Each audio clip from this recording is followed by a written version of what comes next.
దివంగత మాజీ ప్రధాని మన్మోహన్ సింగ్ ఆర్థిక సంస్కరణ రూపశిల్పి అని తెలంగాణ సీఎం రేవంత్ రెడ్డి కొనియాడారు. మన్మోహన్ మృతి నేపథ్యంలో తెలంగాణ శాసనసభ ప్రత్యేక సమావేశంలో ఆయన సంతాప తీర్మానం ప్రవేశపెట్టి మాట్లాడారు. మన్మోహన్ సింగ్ దేశానికి విశిష్ట సేవలు అందించారని రేవంత్ గుర్తు చేశారు. కేంద్ర ఆర్థిక శాఖ సలహాదారుగా, ఆర్బీఐ గవర్నర్గా పనిచేశారని చెప్పారు.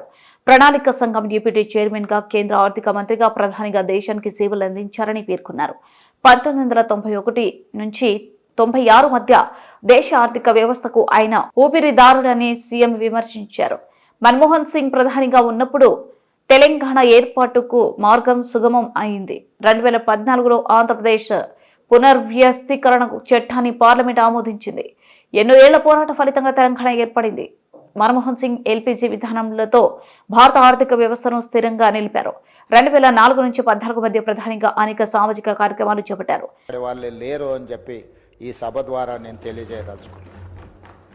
చాలామంది వారు మౌనంగా ఉంటారనో, మౌన ముని అని, యాక్సిడెంటల్ ప్రైమ్ మినిస్టర్ అని రకరకాలుగా మీడియాలో కానీ విమర్శకులు విమర్శించిన వారు ఎప్పుడు కూడా వారి సహనాన్ని కోల్పోకుండా పనినే ధ్యాసగా, పని చేయడమే తన జీవిత లక్ష్యంగా ఈ దేశ ప్రజలను ఆర్థికంగా, సామాజికంగా బలోపేతం చేయడము, వాళ్ళ కోసమే తన జీవితాన్ని అంకితం చేసిన గొప్ప మహనీయుడు డాక్టర్ మన్మోహన్ సింగ్ గారు. విమర్శలను సైతం వారు విమర్శించలేని పరిస్థితులు కల్పించి వారు ఒక గొప్ప నాయకుడిగా వారు రాణించారు. ఈ తరం ఎవరినైనా ఆర్థిక విషయాలలో కానీ, రాజకీయపరమైన అంశాలలో కానీ ఎవరినైనా ఆదర్శంగా తీసుకోవాలి అని అంటే మొదటి స్థానంలో ముందు వరుసలో ఉండేది డాక్టర్ మన్మోహన్ సింగ్ గారు అధ్యక్ష. అదేవిధంగా వారి నిరాడంబరత, అంటే ఒక దేశ ప్రధానమంత్రిగా 10 సంవత్సరాలు పనిచేసిన వ్యక్తి ఎంత నిరాడంబరంగా, ఎందుకంటే పార్లమెంట్లో వారితో పాటు వారు రాజ్యసభలో ఉన్నప్పుడు లోక్సభలో మేమున్నాం.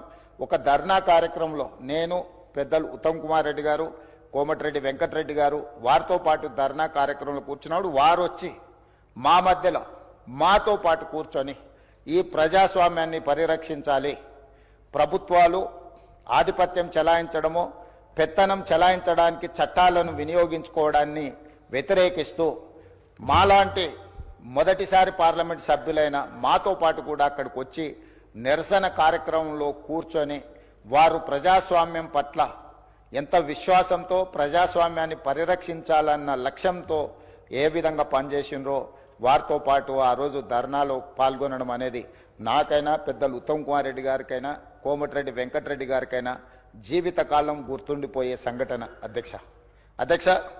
ఎవరైనా ప్రధానమంత్రి, ఆర్థిక మంత్రిగా, రిజర్వ్ బ్యాంకు గవర్నర్గా, అదేవిధంగా ఫైనాన్స్ కమిషన్ సభ్యులుగా ఇలా రకరకాల హోదాలు వేసి దేశ ప్రధానమంత్రి స్థాయికి ఎదిగిన వ్యక్తి పార్లమెంట్ ప్రజాస్వామ్యాన్ని కాపాడాలన్న ఆలోచనతోని నిరసన కార్యక్రమంలో పాల్గొని అందరి సహచర పార్లమెంట్ సభ్యులతో నిరసనలో పాల్గొనడం అనేది వారి నిరాడంబరత, వారికి ప్రజాస్వామ్యం పట్ల ఉన్న విశ్వాసం, నమ్మకానికి మనము ఆ అంశాన్ని ఉదాహరించుకోవచ్చు అధ్యక్ష.